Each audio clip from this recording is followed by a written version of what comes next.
כאילו אמרתי, אני אשתחרר מהצבא, אני לעשות פסיכומטרי ואני אלך להיות עורך הדין.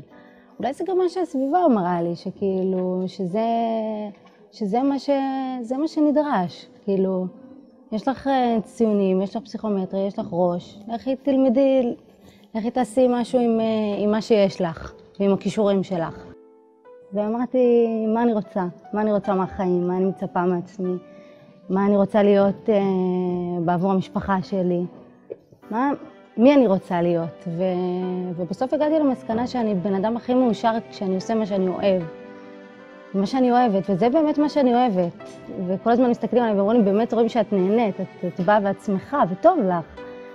אתה תראה אותי בגן, אני רוב הזמן רק בחיבוקים ונישוקים עם הילדים, אין דבר יותר טוב מזה, אין דבר יותר שווה מזה. אז בשיקול העדפתי לעשות משהו שבאמת יעשה אותי מאושרת, וראיתי שזה בטוח עושה אותי מאושרת.